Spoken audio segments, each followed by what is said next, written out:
In Commitment 2022 now, every election season, we want you to get to know each candidate's positions on the most pressing issues. This morning, we're hearing from candidates in the 2nd Congressional District race.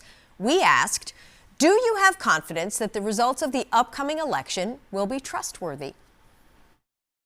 I have confidence in... I don't have total confidence in everything. To have 100% confidence in something that you have no control or oversight of is just having faith in something. I have the faith that the majority of the people that are elected were in fact elected, but I also know that some people will have lost elections, whether it's due to nefarious reasons or because of just bad counting and that they were very close votes and they don't ask for recounts.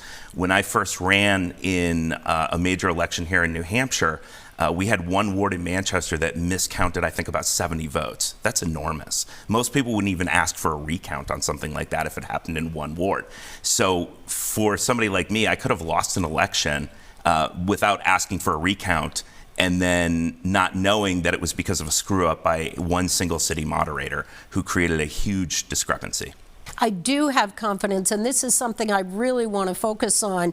I'm proud of New Hampshire and the elections that we've run, and I hope that people will not interfere with those elections or undermine the confidence of the public in our elections. I think this is one of the most dangerous trends to come out of not just the Trump administration, but the far-right extreme politicians who are already causing doubt about our elections. So I have faith in the elections.